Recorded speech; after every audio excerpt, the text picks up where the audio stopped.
It's 207.7 FM, the authentic voice of the Nigerian military. 15 minutes past 9 a.m. This beautiful Friday morning. Officially welcoming you into the morning grill segment of program that is going to be on from now till 10 a.m. Of course, at 10, Thema is going to be a forecast. Thereafter, pave way for Shabak Praise by Bob Genesis and Cheap Praise. But from now till 10 a.m., we're going to be engaging you in a meaningful, informative discussion. All you need to do is to join us on this conversation. We shall be allowing you for a phone call to contribute. But basically, we shall be focusing on tourism, how tourism can be harnessed, and the commercial advantage for economic growth surrounding tourism, as well as agricultural output in our economy. Joining us on this conversation this morning, I'm privileged to have Mr. Meshach Yagi. He is a tourism and agriculture entrepreneur and host Green Nigeria Radio. Mr. Meshach, welcome to the program. Thank you. I'm glad to have you. It's been some years. It's been a while. How is the industry, and what do you have for us today? Well, we've been pushing the mantra, the tourism agriculture progress mantra. It's very, very key that we understand that as Nigerians, with these two key sectors, Nigeria can fly. Oh my God, with these two key sectors, Nigeria can fly. Of course, the tourism is the commercial organization and operation of holidays and a visit to places of interest. It's also a social, cultural, and economic phenomenon which entails the movement of people to countries or places outside their usual environment for personal or business or professional purposes. Okay, let's take Nigeria as a case study. Do we actually have a place that we can say attracts tourists from outside the country into this country, maybe for entertainment, for commercials, for pleasure, or for holidays? Thousands of places. Thousands. Okay, basically from which arena? Yes. So I would also answer by asking, do you think Dubai was a tourist destination a few years back? Okay. They created one. Now, the difference we have between Nigeria and Dubai is that Nigeria has natural tourism sites. Natural? Yes. Places okay, that... meaning they are natural sites and they are created sites when it comes to tourism attraction. Yes, okay. Yes, you can create one and you can enhance or boost, amplify the ones that you have naturally. I take, for example, the Lamode Hot Springs in Adamawa State. The Lamode Hot Springs in Adamawa State is a place where you have water at boiling point, 365 days. Now, the reason why you don't hear anything about it, you don't hear the promo, the hype about it. It's not even a hype, because hype is like maybe it's not making real. It to be real. Making it to be real. The reason why you don't hear the noise about the Lamode Hot Springs is because we don't understand yet the importance of tourism and what it can do to the nation. The Lamode Hot Springs, like I was saying, is a place where if you tie an egg and you lower it down there, the egg is cooked. Oh my God, you witnessed it. And it's I've been around Nigeria, so I'm an eyewitness to what I say. You know, so we keep talking about it. No, you said when you lower an egg, maybe in a container inside that water, it will boil it. Are you just exaggerating, or it's real? It's real. God. It's real. The Lamode Hot Spring, they call it Ruwanzafi. Hot water. Okay, so the spiritual aspect, people go there for sanctity, and people also go there for leisure. Is this real? Like you asked. Is it real? They go there, they find out it's real. And that's just one of the natural sites that we have. Nobody goes there to put a hot kettle or iron there to make it hot. It's constantly hot at boiling point. Google Lamode Hot Springs. If you're out there, Google it and call us back and say, hey, I never heard of this. The Lamode Hot Springs in Adamawa State. It's for real. Okay, moving from Adamawa to other parts of the country. Yes. Sites. Yes, we have a lot of them. We in 1991, okay, the Prince of Edinburgh, Prince of Wales, he commissioned a site in Nigeria here. in Yobe State. It will shock you that, of course, Yobe was part of Borno State. Nobody wants to talk about Borno State like, okay, what's happening there? Okay, you hear of insecurity and all that is gradually coming to a stop. But in Yobe State, you have the bird sanctuary where birds migrate from all over the world. And these people tag their birds like we do in local chicken to differentiate. You tie that rope. They allow it fly into the country, and they take their planes, fly to Nigeria on planes, locate the bird sanctuary in Yobe State, and pick up their birds, take shots, pictures from which part of the country to Nigeria? All over the world. All over the world. Once it's springtime, you find those birds migrating. It's like they have a convention in Nigeria and they locate themselves in Yobe State. How possible a bird to be able to fly such long distance? Strange birds, unique birds. Okay, they are same species. Not same species. That's the tourism aspect about it. That's the colorful nature of the whole scenario. That there's different birds. They converge at a particular time in Nigeria. And we have these sites that have not really been, monetized. If for example, you put a hotel there, you make good roads, you create some other attractions that will enhance that environment. Let's go directly to creating an access for economy, for financial generation first. Okay. Let's identify this particular area. You made mention of Adamawa, Yobe. Okay, look into other parts of the country, maybe other geopolitical zones. What other sites, attraction you think is tourism attracted? Okay, I will tell you about the Ebunike River. The Ebunike River is in the east, so it's not as if we're talking about the north. The river is blue and it doesn't mix with other waters. It's blue. If you Google the Ebunike River, you find it there. It's real. Okay? It's crystal blue, clear, clean. Now, it's something that you can, like you said we shouldn't talk about, but if, for example, you decide to convert this river into like a waterfall and it's pouring down and you can see it crystal clear blue pouring down, and then you have some kind of attractions around it. I can attract maybe documentary, photograph and video. God bless you. A lot of attractions. But there's one thing that we always want to ask. Is it because of your entrepreneurial spirit in you that we always want to allow you to get at the ways of generating funds from these sites? The essence of tourism is to make people come and spend their money. So with tourism, we are saying that you don't need to borrow. With tourism, we can be self-sufficient as a nation. With tourism and agriculture, that's why we pick those two, those sectors. We say tourism, agriculture, it's progress. Okay, you tap forward. Okay, so with tourism basically it's something that you travel. You can't travel from here to Edo State and you wouldn't spend money. Hotel, food. Where does food come from? From agricultural products. Okay, you made mention of Edo State. In that particular state, are there other historical site attraction that worth visiting? Also, that you may want to also let us know. Yes, tourism is not just about sight alone. It has to do with history. Okay, culture. It has to do with culture. It has arts.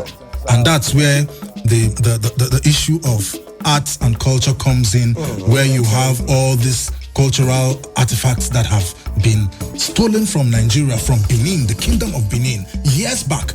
And we've been fighting and agitating that UK return our artifacts, return this, return these images. Yes. They are there. And people spend millions just to go sightsee. In the foreign museum. Yes, but it's not in Nigeria, so the money doesn't come to us. Okay, but if you go to Benin now, you'll be taking round all these places. You'll be taking round even where, this was where this king did this was where this king did this, and this is how we were able to create this, artifacts from bronze, from clay, and all that. Now you get to learn history, and you get to learn other ways of probably maybe modernizing or improving on the past technology of, creating production. Production. Okay, so that's another aspect. If you haven't heard that now, if you haven't heard that before now, you heard it. And don't forget where you heard it. You heard it on 107.7 FM. Thank you very much, Radio. Yagi. There's still a wonderful moment this morning on Morning Grill. It's 25 minutes past 9 a.m. We are going to be on from now till 10 a.m. I still have the building, Mr. Meshach Yagi, a tourism and agriculture entrepreneur and host, Green Nigeria Radio. Okay, let's take Nigeria as a case study, looking at promotion of tourism and investment in tourism in Nigeria. What can you say? Well, what I would say is we should take the business of tourism more seriously. Because if you go to an office and you say, okay, I want to invest in tourism, the first thing they say is, okay, he's talking about people dancing around or maybe wearing colors and behaving very unseriously. But as unserious as it is, it's also as serious as a heart attack. Okay? With tourism, like I said, you know, when we started this conversation, I made comparisons with Dubai. Yes. Dubai now have what you call transit tourism. And that has to do with transportation, making electric trains and moving by the speed of light to one place to another, building in the middle of the desert, creating waterfalls where there are no waterfalls, creating images where there were no images. And I said Nigeria has this naturally. And I said if we enhance it, we can now start the conversation about how would we bring in foreigners. They pay, our airwaves, our what do they call, aviation gets money, and then the tourism sector also makes money. Now, if we don't now see it as a business, we might never look at it like we should invest in it, in tourism.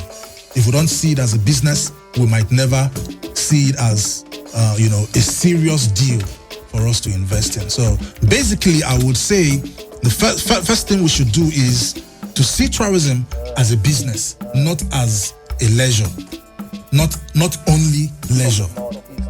See tourism as business. See tourism as a means of another income, another money-making machine. Okay, outside, Mr. Meshach, outside maybe Nigeria, maybe the government or state government responsibility in all of this, is it possible for an individual investor to come into tourism as a business? Or how possible is that?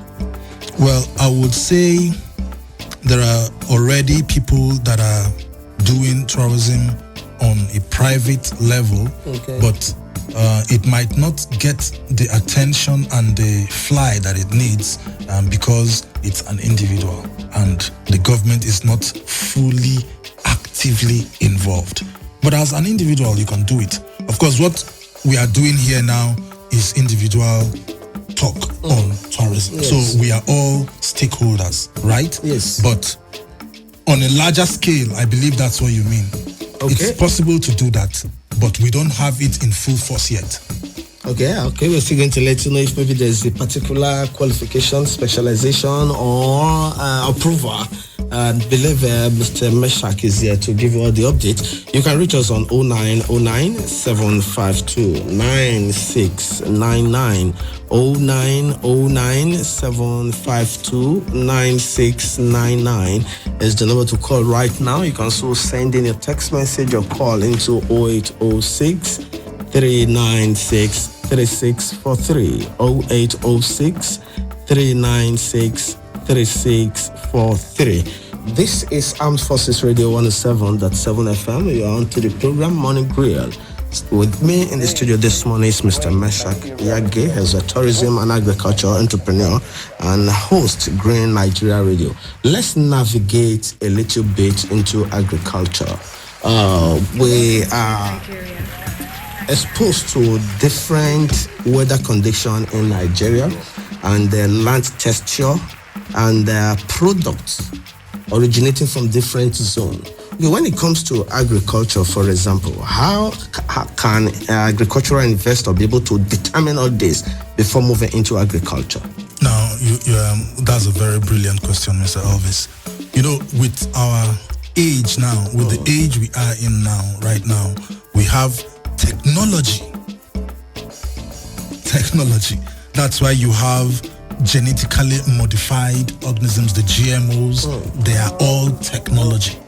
Even though technology sometimes comes with some buts, but with technology you can determine if it will rain today, if it's going to rain tomorrow, or how do you plan your day, even in agriculture. And in dry season, how do you water your plants so that you can have all year round cultivation? So you don't wait until it's raining season before you say, okay, we'll farm, like in those days where it was hoe and cutlass. No, it has evolved away from that system. So with irrigation, to cut the long story short, with irrigation, you don't even have to say, this is the time you must farm, this is the time. No, you can do it all year round. What crops is from this time to this time? What is the weather like for those crops? There are crops that don't like sun. For example, you can't go to Borno and say you want to farm Irish potatoes. You'll be at a loss. But if you go to Plateau, you can do that conveniently. Now, how do you bring the Plateau weather to Borno State? So you think of that, and then you move from there, and then you become successful. It's no magic. Okay, very past administrations, government, they've supported and added effort in improving agriculture sector in the country, and also attracting youth to embrace agriculture. Why is this campaign of a high side? Well, you see, the strength of a nation lies in our youth.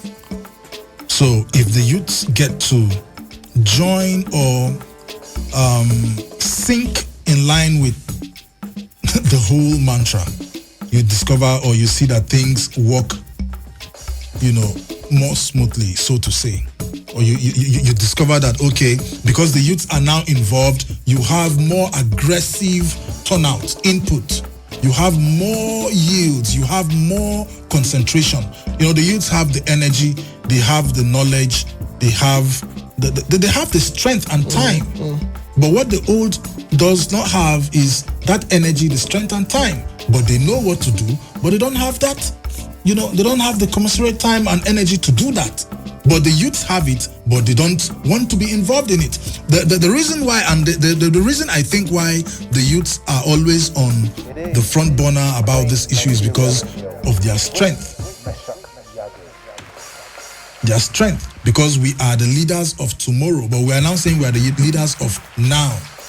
So if we get the youths involved, you get the nation involved, you get the future involved. So that's why it's key that the youths actually, get involved in agriculture. Okay, we've had several ways, maybe government supporting agricultural investment, attracting youth to apply or maybe request maybe grants. How is it encouraged in Nigeria when it comes to incentive in agriculture? If I would want to be frank and, be very fair to the media space, I would say it has not been very encouraging, because I have data of farmers who rely on you maybe because they heard you on air and they say, okay, they show you their farms. The other time, a foreign organization, I had a chat with them and they said, okay, if you have up to, was it 30 farmers, and they are in clusters, they are like a, what do they call them now? They are... Is it a committee? Like committee or something. They're like a group. If they are together and they are up to 30 of them, we can see how we can, promote and invest in them, give them the required funding, land and equipment, tractors and what have you, to make it work. So I got these people together. They were really excited. Okay, you were also championing the act? Yes. Okay. But what I'm trying to say is that it didn't work out. And they now looked at me like, okay, maybe he's not reliable enough. Why? Why did it happen that way? Because when you get these people and they are nobodies, you discover that the somebodies in quotes, will now slide in their papers, and the monies that are supposed to go to the rural farmers who actually do the farming wouldn't get to them. It gets to the people who are on suits and ties, and not because people who are on suits don't do farming, but because they invest in other things other than agriculture. So at the end of the day, the government says we've given 10 billion in agriculture, $10 billion or 10 billion naira. You find foreign aids also saying they gave this and this and this, but you don't see the commensurate results because it gets into the wrong hands. Okay, like such fund getting into the wrong hands is not new. I remember there was a protest some part of the country where government allocated fertilizers for particular season, and in quote, who was in charge diverted to make it political. I don't want to mention political party's name, you understand? Where they started distributing it for party members that are not even farmers. I don't know how to utilize it. Okay, how do you think these pitfalls can be tracked and stopped? Is it possible? Very possible. What are the ways you think? Number one, I mentioned earlier about technology. Number two, man on ground. If you go to Nasarawa State now, nearby, we're in FCT, Nasarawa State is close by, so it's safe to say if you just stroll and walk into Nasarawa State, you'll find farmlands. All you need to do is probably maybe approach the chief of that place and say, who owns so and so lands where we see farms, where we find farms? It's very clear. Who owns this land? The chief says, though, the Hakimi says, okay, it is so person, it is so person, it is one of my brother, relative. You get these people. You say, okay, you have 30 acres of land here. We've seen your progress so far. Can you bring other people like you? Where our officials will also sightsee, confirm that there are lands like that with farms, with produce on it, and then invest in it. And then come back. You have a monitoring team that comes back to check the progress. But where you give in money and nobody comes back to monitor, it's as if you were not serious in the business, because you can't open a business and not do a follow-up. It shows that you are not serious about that business. Okay, like one part of the requirement for you to be able to access some of these loans, you have to be a member of a particular cooperative, just the way you made mention. Okay, looking at the cooperative and organization of members, don't you think the population of an individual is the reason why it's hard for an individual to access this money? No, it's not as if it's not possible. It's possible for an individual to access the funds, but getting, I think is an issue of trust. Okay. If, for example, maybe one can easily abscond with the money, okay, security purpose. If I say I need 100 million and I need 30 million to rent land, and I need another 30 million for tractors and mechanized farming, for better output, and then I need another 10 million to secure the place all year round, and then I need another, let's say, 10 million for seedlings and what have you. You discover 100 million is gone. That's farming on the land on a large scale. But if 100 million is given to me now, do I still think that I want to go into that farming? I now see the farming as this is like a Herculean task. I should maybe get buses and start transport business, get a taxi, 10 of them, and give Uber. You start thinking of other avenues. You have pure water business. You have several other businesses that you can do with ease, and then you forget your primary aim of collecting the money. So you see that you have divergent funds. So at the end of the day, it comes down to this issue of monitor, see what happens when you give the money, even if it's an individual. Okay, you say, okay, let's try this individual with this. As a body, let's give Elvis 200 million. Let's see how he does and what he does with it in the space of 5 years. Let's see the produce and the output. What is he going to farm? Corn, maize, beans, rice, maybe some fruits here and there. And let's see how it turns out in the next 5 years or 4 years. So you are monitoring Elvis maybe every week or monthly. and it's like a business. There's no day you wake up and you say, this week I'm not going to my office. So there's no way you can say in this week or the next week, I don't have to see or check how Elvis is faring with the farm. He might have challenges. Maybe the money you gave him initially is not even enough. Maybe he needs more funding. Okay? But we shouldn't say because an individual stands alone, he shouldn't be, helped. So I would I'd rather solicit for help for individuals and corporate bodies, in terms of farming. Okay, not individual, even corporate bodies can do join up. This 107.7 FM, the authentic voice of the Nigerian military. Just 20 more minutes before we call it a wrap on today's program. I will be going on a short break. When we return, we'll continue with what we have for you today. Stay tuned and don't go away. Don't forget, you can still call 0909 752 9699. 0909 752 9699 is the number to call. You can reach us on 0806 396 3643. Don't go away. We'll be right back. Reaching on 107.7 FM. Of course, we've been on from 6 a.m. till this moment. Your morning grill now will be terminating morning grill at exactly 10 a.m. With me in the studio is still Mr. Meshach Yage, tourism and agriculture entrepreneur and host Green Nigeria Radio.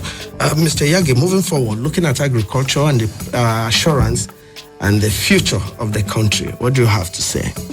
Well, I would say the future is bright.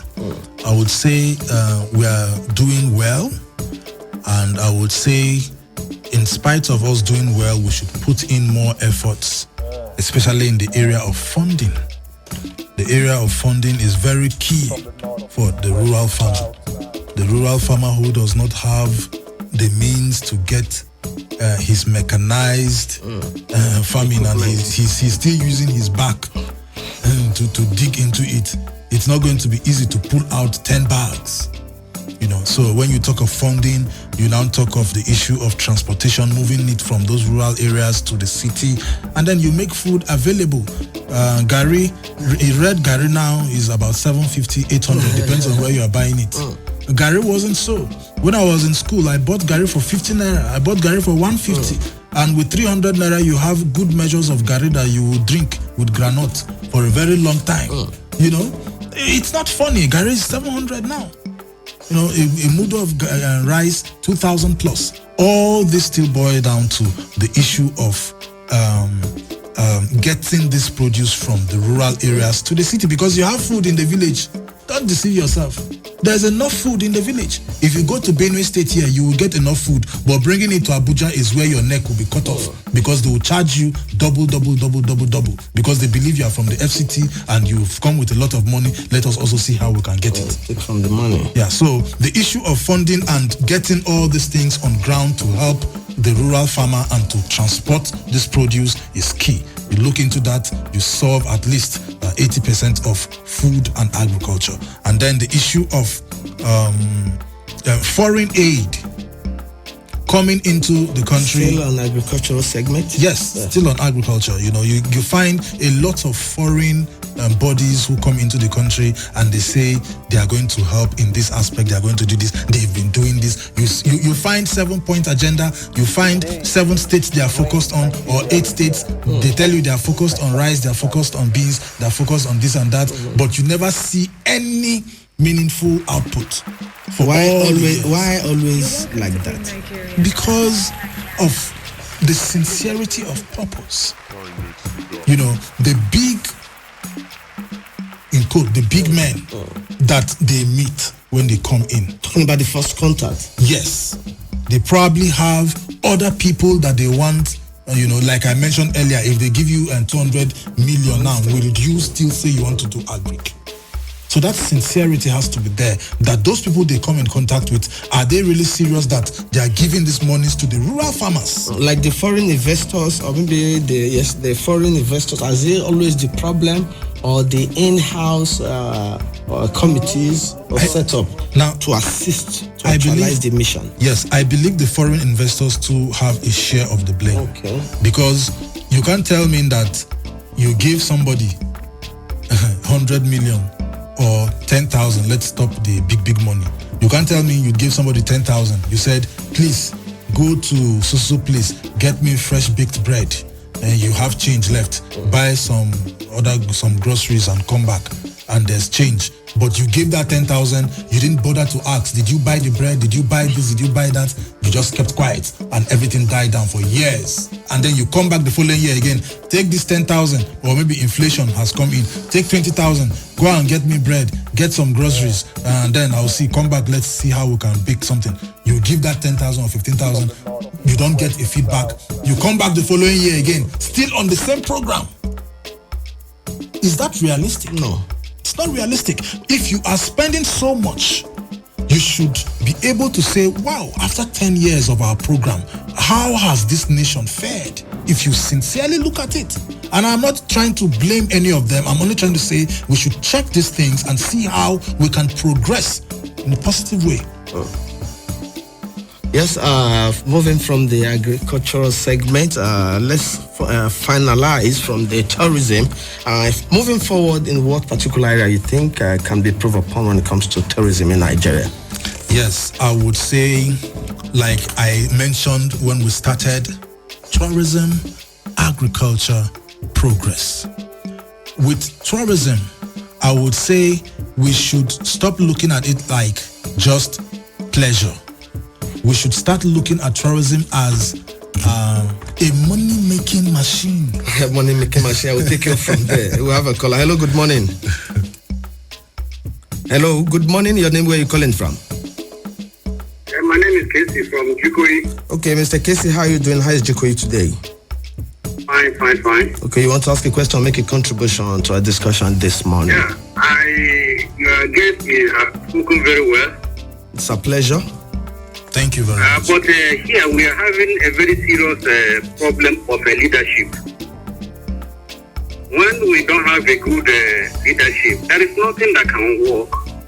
When you, as somebody who has good intention, you're a director or your assistant or you're just a boy, you have a good intention to make these things work, and your leader is giving you command on the contrary, there's nothing much you can do. You become weak. With all your good mind, all your intention, you can't do anything. The tourism, Nigeria is supposed to have one of the best tourism in Africa. Let me not say in the whole world, but in Africa. But no, the Sambisa forest can be converted to tourism center. We have a good center that can give us good money. For the leadership, it can work. Agriculture, we are buying rice a bag, how much now? In our own country, the one produced here in our country. But it shouldn't be so. So I think our leaders are not doing what they're supposed to have done. When we get a good leader, then we can get it right. Thank you. Okay, thank you, Mr. Casey, for your submission. Okay, Mr. Yagi, you said tourism is money-making venture. Yes, it's a money spinning machine. You see, because it has happened elsewhere. We have a testimony of how it happened, so we know that it's possible in Nigeria, it's possible in Africa. It's possible that every time of the year, the whole world is converging in Cross River State for the Calabar Fest. It's possible. It's possible. There's nothing that you cannot do if you put your heart and your work into it. So, like I said earlier, we should look at it as something that we can actually make our money, we can make income, we can make, a living out of. You have other sectors that are involved. You have people who will play other, like in the movies. If you are going to produce a movie, you have the cameraman, you have the audio man, you have the light man, you have the director, then you have the cast. You have the actors stage. So it's a combination. All these people now become employed. They get paid when you just want to make a movie. It's the same thing with tourism. If you decide to say, okay, tourism should be business, you discover that all other key sectors will also get paid. And it's affiliated to agriculture because people eat when they travel. People drink fresh juice if they believe that they can get fresh palm wine, fresh orange juice, fresh yogurt from the farm. of course, that's also farm.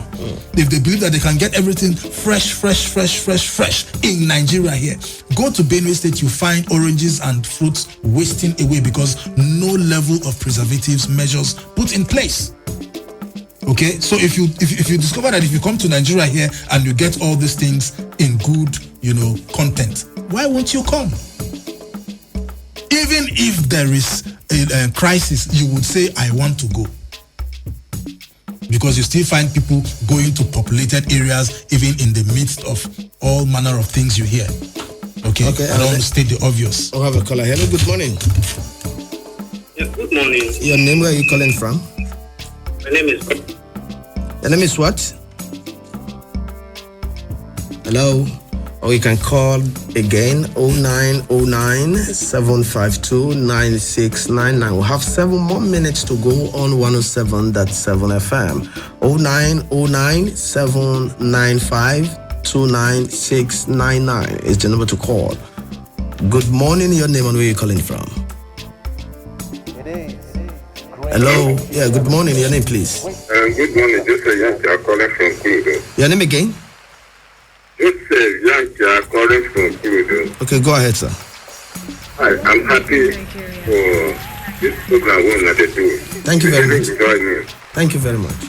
This money where the so-called give farmer, the money not they reach to farmer. When they give 50 million or 10 million, big man will carry it. The thing will not reach to a farmer. If the money, if a farmer 100,000, he will double the money more than 4,000. For example, there's no man we talk saying go help me. The man give me money to go and rent a 1 hectare, 40,000, 20,000. He give me money, I buy corn. He give me money, I do tractor. He buy a cotton or chemical to spray. Just come and see the corn when we get to that place. More than even 30 bags. If we can, even right now, they say corn 400. Around January or February, they will be selling around 800 or 900 or 1,000. He doubled the money more than even how many times. So if you can give a farmer money, 50,000, it will double more than half or 10 times. So the money, if they can help, the money where they talk say that they give farmer, reach to the farmer, really, we can enjoy it. Okay. Thank you very much, Mr. Joseph, for your submission. We appreciate you. Pointing your line from his thoughts.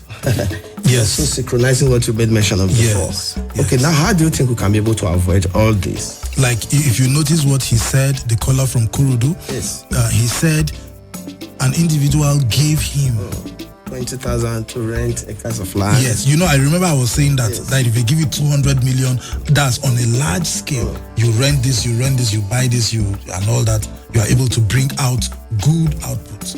Now, if anyone who is really sincerely interested in boosting agriculture, you should think of how to get to the rural farmers or to do a one-on-one, door-to-door visitation. If you take a month and you decide to say you want to reach sincere 10 people, sincere 20 people, sincere 50 people within one area, let's say in Kurudu where he mentioned, with sincerity you say you want to reach 100 farmers in Kurudu, you will do that. If you say, okay, with sincerity you want to reach 1,000 people in Abuja, you will do it. It all boils down to your sincerity. It boils down to you seeing agriculture and the lack of food. It's predicted that by 2030 there will be scarcity and hunger. Sure. To avert it, it is now. It's very key. Thank you very much, Mr. Meshach Iyage. I want to appreciate you for joining us on Morning Grill this morning. Thank you. On Armed Forces Radio 107.7 FM.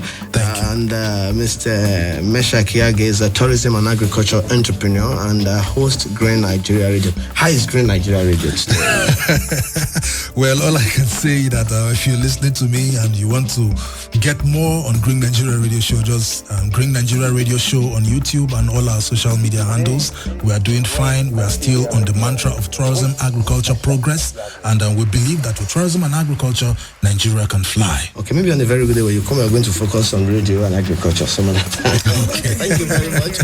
My name is Elvis Igoma. This is what we call it a wrap on the program Morning Grill, and our focus this morning was on tourism and agriculture in Nigeria. And till next week, it's going to be another wonderful day. Stay tuned for the line-up program for your listening delights today. I'll leave you with this song coming in from T.Y. Bello, and it's titled Greenland. Stay tuned and then go away.